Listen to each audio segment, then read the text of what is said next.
Assalamualaikum dan salam hormat. Anda bersama saya Miza Isni Muhammad dalam berita tengah hari, dan antara tajuk utama hari ini, Sekatan Jalan Raya di negeri PKPB di Semenanjung Malaysia berkuat kuasa tengah malam tadi.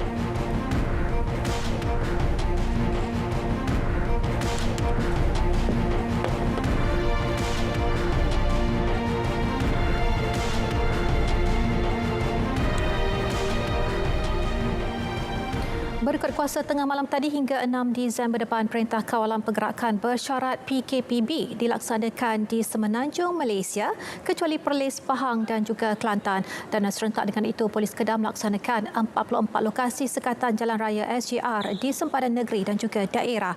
Ketua Polis Negeri Datuk Ahsanuddin Hassan memaklumkan 900 pegawai dan juga anggota terlibat di semua SGR berkenaan.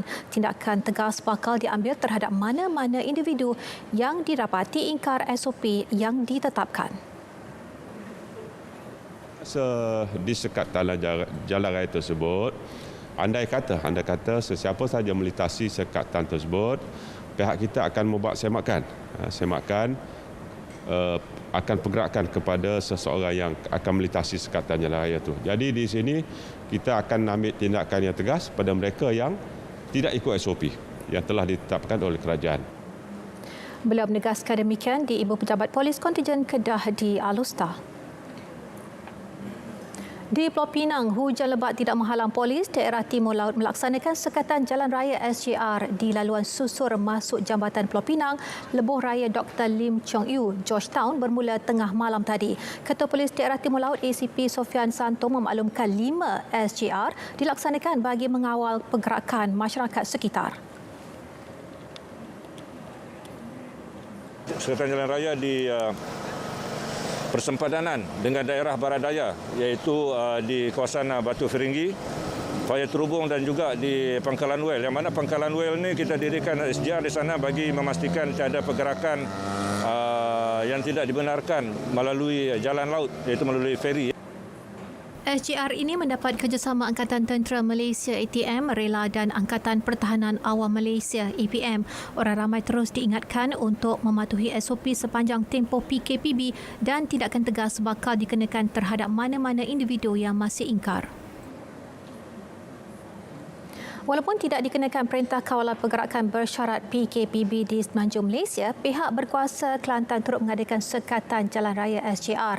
Keperluan 4 SGR yang diadakan di sempadan negeri melibatkan 2 daerah di Pasir Putih, masing-masing Bukit Iyong dan Tok Bali Gua Musang serta Jeli mulai tengah malam tadi. Ketua Polis Negeri DCP Sefian Mamat memaklumkan SGR di Tok Bali dan Bukit Iyong bagi mengawal pergerakan pengguna jalan raya dari Terengganu, manakala Gua Musang melibatkan laluan ke Kuala Lipis dan Lembah Kelang serta Jeli bagi laluan ke sebelah utara. Mana-mana yang ada kelulusan perjalanan, iaitu surat kebenaran polis, kita akan tapis. Polis bersama kita akan tapis dan mereka ni akan dibuat swab test di tempat kejadian, maksudnya di tempat SGR itu. Beroperasi 24 jam, SGR berkenaan turut mendapat kerjasama Angkatan Tentera Malaysia ATM dan setakat ini 95% rakyat Kelantan mematuhi SOP ditetapkan, manakala 5% lagi masih gagal berbuat demikian melibatkan premis yang tidak menyediakan buku daftar, cecair pembasmi kuman dan penyukat suhu. Polis juga tidak tersenarai dalam Perintah Kawalan Pergerakan Bersyarat PKPB di Semenanjung Malaysia yang bermula hari ini. Bagaimanapun, rakyat di negeri itu dinasihat sentiasa menjaga kesihatan diri masing-masing. Raja Muda Perlis Tuanku Said Faizuddin Putra Jamnulai bertitah status Perlis tanpa kes jangkitan baharu COVID-19 selama 25 hari selepas 12 Oktober lepas tidak bermakna rakyat boleh mengambil mudah sehingga gagal mematuhi SOP ditetapkan Kementerian Kesihatan. Baginda bertitah demikian ketika menyampaikan sumbangan zakat kepada asnaf sekitar Kampung Kaki Bukit di bawah projek sumbangan sosioekonomi usahawan MAIPS bagi mereka yang baru memulakan perniagaan. Terdahulu baginda yang diiringi Raja Puan Muda Tuanku Hajah Lailatul Syahrin Akasha Khalil memulakan aktiviti berjalan kaki mendaki Bukit Wang Kelian yang terletak di jajaran Banjaran Nakawan sebelum singgah di rumah asnah berkenaan. Mahkamah Magistrate Marang melanjutkan perintah reman terhadap suspek utama pembunuhan rakan sendiri selama 7 hari lagi. Perintah dikeluarkan Magistrate Engku Nurul Ain Engku Muda terhadap pelajar tingkatan 6 itu bermula esok hingga Isnin depan. Ia bagi membolehkan siasatan lanjut dilakukan mengikut Seksyen 302 Kanun Keseksaan. Sebelum itu, suspek telah direman selama 7 hari bermula 3 November lepas dan berakhir hari ini. Ahad lepas, Siti Nur Surya Ismail, 19 tahun, ditemui mati dipercayai dibunuh dalam kejadian di Kampung Lubuk Batu, Telemong, Hulu Terengganu. Mangsa ditemui dengan beberapa kesan tikaman di beberapa bahagian badan termasuk pergelangan tangan kiri putus.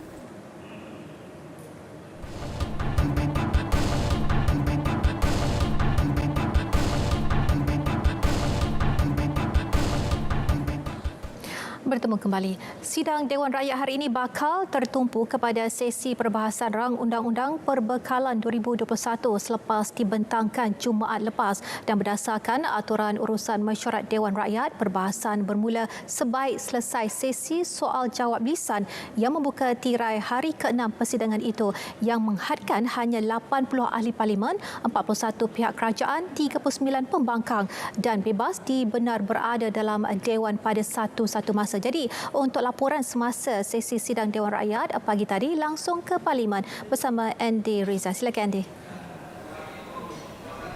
Ya, Miza, Dewan dimaklumkan seramai 95,161 individu telah memperoleh pekerjaan menerusi portal Perkhidmatan Pekerjaan Nasional atau lebih dikenali sebagai My Future Jobs sejak ia dilancarkan pada 15 Jun lalu. 44,940 daripadanya dalam lingkungan usia 20 hingga 29 tahun termasuk golongan siswazah. Beberapa inisiatif sedang dan akan dilaksanakan oleh kerajaan, antaranya penambahbaikan ekosistem tenaga bakat muda negara dan pembangunan keboleh pasaran graduan melalui pelaksanaan program oleh Telenkop. Pencapaian aktiviti bagi tahun 2020 sehingga 6 November 2020 seramai 3,037 orang telah menyertai program latihan industri berstruktur Structure Internship Program SIP. Seramai 128,000 orang yang telah menyertai Nurturing Expert Talent ataupun NEXT dan juga seramai 6,922 orang telah menyertai Scholarship Talent Attraction and Retention ataupun STAR. Baik, penjelasan itu bagi menjawab pertanyaan Ahli Parlimen Pandan Datuk Seri Dr. Wan Azizah Wan Ismail mengulas perkembangan beberapa inisiatif berkaitan di bawah Pelan Jana Semula Ekonomi atau Penjana. Awang berkata 4,724 perantis berjaya mendapat pekerjaan di bawah program My Apprentice. Bagi program Hire Malaysia pula, lebih 56,000 pekerja tempatan telah mendapat pekerjaan. Baik saudara, Dewan turut dimaklumkan mengenai langkah kesiapsiagaan bagi menghadapi fenomena banjir. Kementerian Alam Sekitar dan Air melaksanakan kaedah pemantauan secara dalam talian mengenai status curahan banjir dan juga paras air sungai utama di seluruh negara. Timbalan Menterinya Datuk Dr. Ahmad Masrizal Muhammad berkata, langkah tersebut dapat meningkatkan keupayaan hebahan maklumat, seterusnya membolehkan penduduk dan juga agensi berkaitan membuat persiapan awal bagi menghadapi banjir. Pemantauan secara dalam talian tersebut dilakukan melibatkan kerjasama beberapa agensi berkaitan, antaranya Jabatan Meteorologi Met Malaysia, Agensi Pengurusan Bencana Negara NADMA serta Jabatan Pengairan dan Saliran JPS. Banjir Negara yang dikenali sebagai PRABN atau Praban. Pusat ramalan ini mempunyai satu sistem yang menyediakan data terkini ramalan dan amaran banjir di 41 lembangan sungai di seluruh negara, termasuklah di Kota Semarahan yang dijangka siap sepenuhnya pada tahun 2025. Setakat ini, terdapat 3 lembangan sungai yang sedang beroperasi sepenuhnya, iaitu di Sungai Kelantan, Sungai Terengganu dan di Sungai Pahang. Selain kesiapsiagaan ketika menghadapi banjir musim tengkujuh, penyediaan pelan pengurusan lembangan sungai IRBN juga adalah salah satu lagi pendekatan untuk mengurangkan risiko banjir melalui kaedah bukan struktur. Baik, penjelasan itu bagi menjawab pertanyaan Ahli Parlimen Kota Samarahan, Rubiah Wang. Tambah Datuk Dr. Ahmad Masrizal, kementeriannya memohon sokongan semua kerajaan negeri agar menjadikan IRBN sebagai asas untuk meluluskan sebarang perancangan pembangunan guna tanah. Ia bagi memastikan setiap pembangunan yang akan dilaksanakan tidak menjejaskan sumber air sedia ada selain mengelak risiko berlakunya banjir. Baik, ahli-ahli yang berhormat turut dimaklumkan bahawa Kementerian Kesihatan sedang mengkaji keperluan untuk menambah mesin hemodialisis di Hospital Kapit Sarawak serta mengenal pasti tempat sesuai untuk membina unit hemodialisis yang baharu. Jelas Timbalan Menteri Kesihatan Dato' Aaron Agodagang, tujuannya bagi menampung peningkatan bilangan pesakit yang memerlukan rawatan berkenaan di kawasan tersebut. Hospital Kapit juga telah menerima peruntukan bagi perolehan sebuah mesin hemodialisis pada tahun 2020 dan sehingga kini terdapat 14 buah mesin hemodialisis di Hospital Kapit. Untuk hemodialisis hemodialisis di Kapit tidak mempunyai ruang lebih lagi untuk menempatkan penambahan mesin hemodialisis baru dan pada masa yang sama tiada ruang yang boleh dinaikkan taraf di Hospital Kapit untuk dijadikan ruang tambahan bagi rawatan hemodialisis. Baik, penjelasan itu bagi menjawab pertanyaan Ahli Parlimen Hulu Rajang Dr. Wilson Uga Anak Kumbong. Dalam perkembangan lain, projek pembinaan bangunan baharu bagi menempatkan mesin CT scan di Hospital Kapit telah ditender pada Ogos tahun lalu. Penilaian tender telah dilaksanakan dan kini dalam peringkat memuktamadkan pemilihan. Kementerian Kewangan juga bersetuju untuk meluluskan perakuan lembaga perolehan Kementerian Kesihatan supaya projek ditawarkan kepada syarikat pada harga anggaran jabatan. Baik, saudara, Dewan Rakyat masih lagi bersidang sehingga pukul 2 petang nanti dan akan ditangguhkan pada pukul 10 pagi esok. Ketika ini, sesi perbahasan dalam Undang-Undang Perbekalan 2021 peringkat dasar masih lagi berlangsung. Ia akan diadakan selama 8 hari bermula hari ini sehingga Khamis dan akan disambung semula pada hari Isnin minggu hadapan sehingga Khamis minggu hadapan. Teruskan bersama kami di Berita RTM untuk mendapatkan perkembangan menyeluruh persidangan Dewan Rakyat. Sekian dahulu, kita kembali bersama Miza Yusni di Angkasa Puri. Miza, silakan.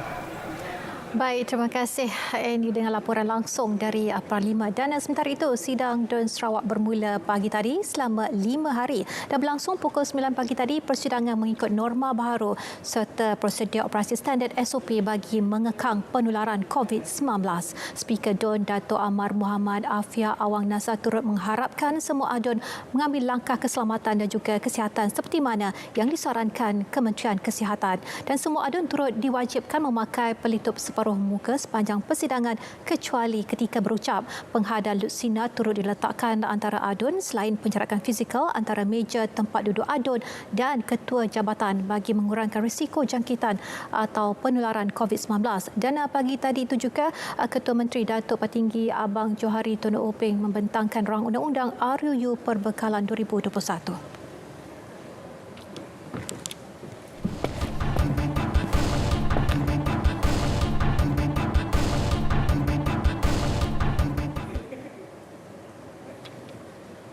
Bursa Malaysia dibuka tinggi secara keseluruhan pagi tadi berikutan sentimen positif para pelabur terhadap belanjawan 2021 yang dibentangkan Jumaat lepas. Dan pada pukul 12.26 tengah hari, Bursa Malaysia susut 5.50 mata kepada 1,514.14 mata. Antara saham aktif AT meningkat 3.5 sen kepada 16.5 sen, Lambo naik setengah sen kepada 3.5 sen dan PHP tambah setengah sen kepada 2.5 sen. Bagi saham yang mencatatkan keuntungan tinggi pula antaranya Dutch Lady naik RM1.50 kepada RM36, BAT meningkat 60 sen kepada RM10.82, manakala VTrop naik 46 sen kepada RM15.48. Ringgit dibuka kukuh pagi tadi berikutan nilai dolar Amerika yang lemah selain dirangsang keyakinan pelabur terhadap belanjawan 2021 yang bertujuan merancakkan lagi ekonomi. Pada 12 tengah hari, ringgit diniagakan pada 4.15 berbanding dolar Amerika. Berbanding dolar Singapura pula, ringgit disebut pada 3.05 dan berada pada 3.97 berbanding yen. Ringgit diniagakan pada 5.37 berbanding pound sterling dan disebut pada 4.86 berbanding euro.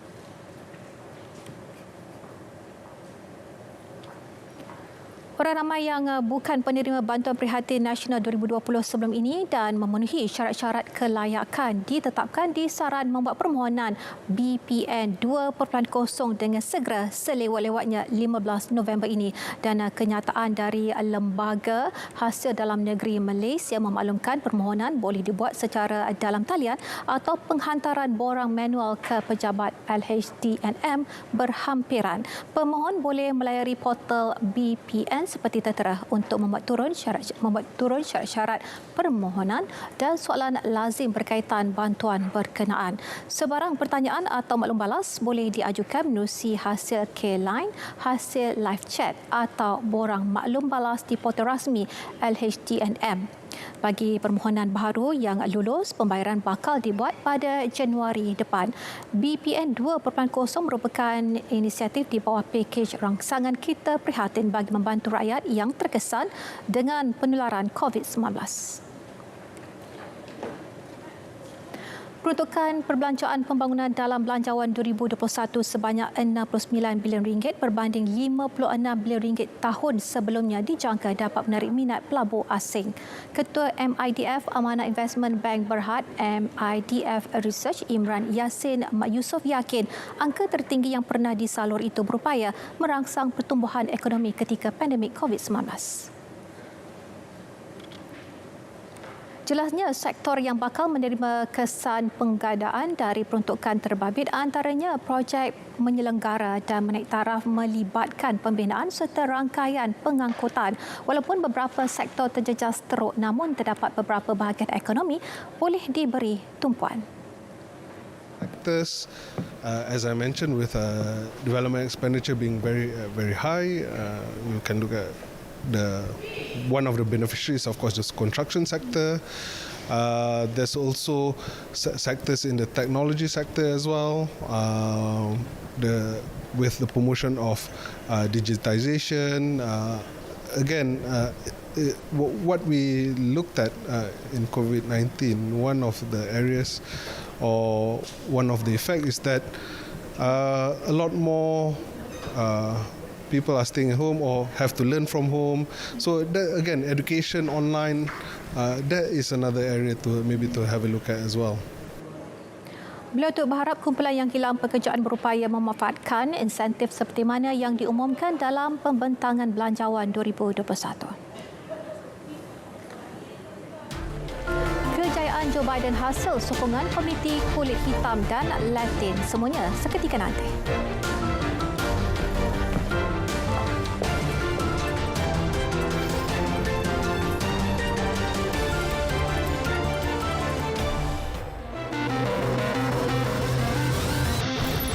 Sebanyak RM1 bilion lagi akan diperuntukkan untuk membendung gelombang ketiga COVID-19.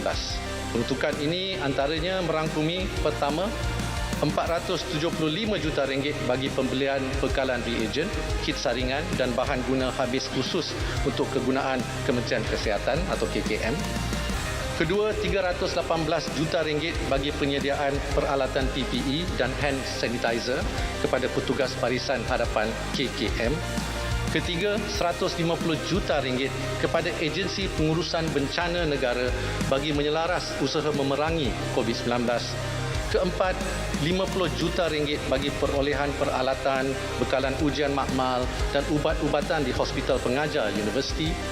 Serta kelima, menambah peralatan pengoperasian fasiliti pergigian, perkhidmatan klinik secara maya serta penyediaan fasiliti zon saringan dan termometer.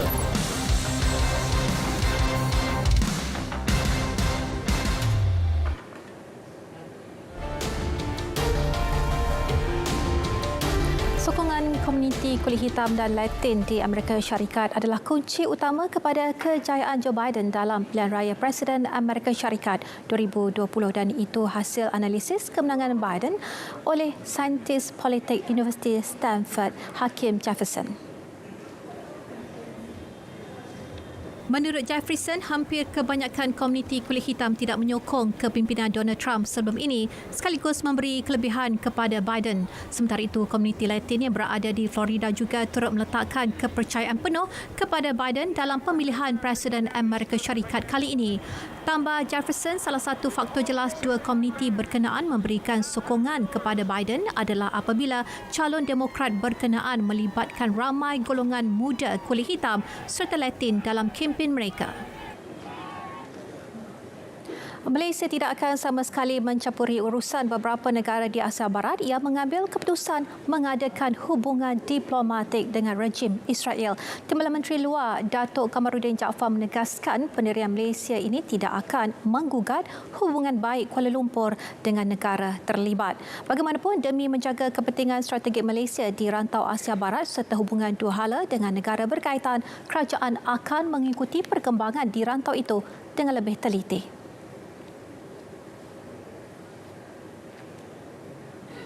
Namun saya ingin ketengahkan dan tegaskan di Dewan Yang Mulia ini bahawa perkembangan-perkembangan yang berlaku ini tidak akan menggugat pendirian teguh dan berprinsip kerajaan Malaysia yang sentiasa menyokong pembentukan sebuah negara Palestin yang berdaulat melalui penyelesaian dua negara berdasarkan garis sempadan 1967 dan Baitul Muqaddis sebagai ibu kota Palestin. Malaysia amat memahami ketidakpuasan hati rakyat Palestin. Palestin berhak untuk menzahirkan kekecewaannya setelah sekian lama ditindas oleh rejim Israel. Malaysia akan terus menyokong usaha jujur, konkret dan realistik untuk mencari jalan penyelesaian yang adil dan berkekalan terhadap konflik Israel-Palestin. Kerajaan UAE mengumumkan keputusan untuk menjalin hubungan diplomatik dengan Israel pada 13 Ogos dan ini diikuti Bahrain pada 11 September dan Sudan pada 23 Oktober lalu. UAE dan Bahrain telah menandatangani perjanjian Abraham dengan rejim Israel pada 15 September dengan disaksikan oleh Amerika Syarikat. Sudan pula dijangka melakukannya setelah diperakukan oleh Majlis Perundangan Kerajaan Peralihan Sudan.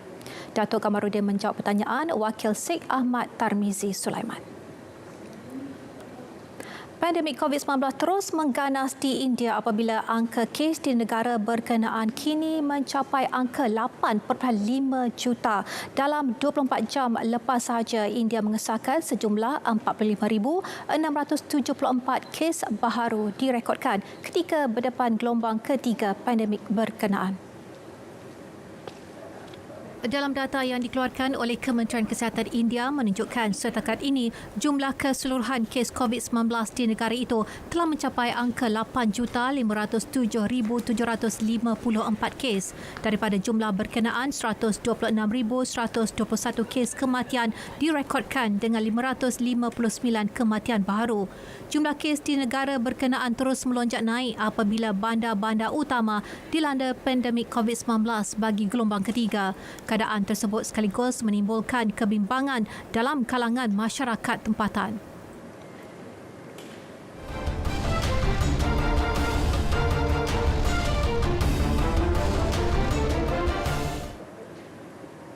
Saingan Piala Malaysia 2020 juara 33 kali Selangor meneruskan kemaraan ke peringkat suku akhir selepas menundukkan Melaka United 2-1 pada aksi pusingan pertama di Stadium Hang Jebat malam tadi. Kejayaan itu menyaksikan skuad kendalian Michael Vanterbiner tersebut bakal berdepan Kedah pada saingan 8 pasukan terbaik. Pada aksi malam tadi, Melaka mula melancarkan serangan bertali arus ke arah kubu Selangor sejak awal permulaan menerusi beberapa percubaan penyerangnya Unche Akbar dan Sony Norde. Bagaimanapun, The Red Giants berjaya bertahan daripada asakan tersebut hasil persembahan cemerlang penjaga gawang Muhammad Khairul Azhan. Tuah dilihat memihak kepada Selangor apabila berjaya mendahului Melaka 2-0 pada babak pertama hasil jaringan Ifidayo Olusugan pada minit ke-21 dan Sandro da Silva pada minit ke-52. Tersentak dengan jaringan itu, Melaka cuba bangkit mencari gol penyamaan dan usaha mereka itu akhirnya membuahkan hasil dengan mengurangkan defisit menerusi jaringan Akbar pada minit ke-63. Skuad kendalian Zainal Abidin Hassan itu kemudian terus memburu gol penyamaan bagi mengheret perlawanan ke masa tambahan, namun misi mereka itu tidak berhasil sehingga tamat permainan. Turut melangkah ke suku akhir, UiTM FC yang menewaskan Kelantan 3-2 di Stadium Majlis Perbandaran Manjung malam tadi. Pada aksi tersebut, The Lion Troops membuka tirai jaringan menerusi Muhammad Arif Muhammad Anwar pada minit ke-12. 3 minit kemudian, penyerang berbisa UiTM FC, Muhammad Rafi'i Mat Yaakob mudah menewaskan penjaga gol Kelantan, Muhammad Fikri Cik Suh untuk gol kedua, sekaligus memastikan pasukannya selesa 2-0 di depan pada babak pertama. Bagaimanapun, Kelantan mempamer kebangkitan pada babak kedua dengan aksi lebih bertenaga dan berjaya menyamakan kedudukan menerusi 2 jaringan Daniel Ashraf Abdullah. Tersentak dengan jaringan itu, UiTM FC mula memperkemaskan rentak dengan memburu gol ketiga dan usaha mereka itu berhasil apabila Muhammad Arif sekali lagi memastikan pasukannya kembali di depan 3-2 menerusi satu percubaan yang menarik. Kedudukan kekal sehingga tamat permainan dan kejayaan ini menyaksikan skuad kendalian Frank Bernard itu bakal berdepan juara Liga Premier Pulau Pinang di suku akhir.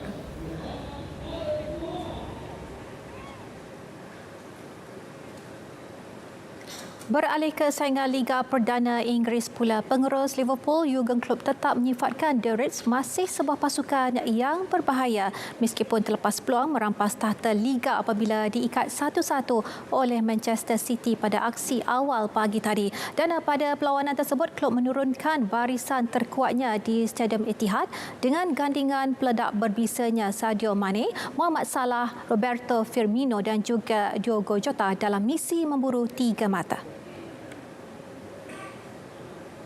Strategi tersebut nyata membuahkan hasil apabila juara bertahan itu berjaya mendahului 1-0 hasil jaringan penalti Mohamed Salah pada minit ke-13. Bagaimanapun, City tidak mudah mengalah apabila menyamakan kedudukan 1-1 hasil gerakan menarik penyerang Brazil Gabriel Jesus dan hampir mendahului pemain sekiranya Calvin De Bruyne berjaya menyempurnakan sepakan penalti. Meskipun hanya mampu berkongsi mata, kedua-dua pengendali Klopp dan Pep Guardiola tetap berpuas hati dengan prestasi anak-anak buah mereka. They have usually more clear-cut chances. Today they hadn't, and that's a compliment to my boys. And so we respect them a lot. I loved the energy level of both teams tonight. It was a proper fight on highest level, and that means you deny the opponent with the quality we have, with the quality they have. You deny the opponent, and in a lot of moments. And so I'm really happy with the result and the performance. Result 1-1. I think you know it. Tight game. They started really well. They found between the lines and runs in behind. It's not easy because they are so fast up front with 3, today with 4 players. So, but after the goal conceded, the penalty, so we were much better. We equalized, and after we played with more courage the back four, especially second half, it was much better. Keputusan suri itu menyaksikan Liverpool kini di tangga ketiga Liga dengan satu mata di belakang pendahulu Leicester City, manakala The Citizens pula di tangga kelima dengan kelebihan satu perlawanan dalam tangan. Baiklah saudara, berita tengah hari edisi 9 November berakhir dengan di sini bersama kita mengekang penularan COVID-19. Dengan itu, Assalamualaikum dan salam hormat.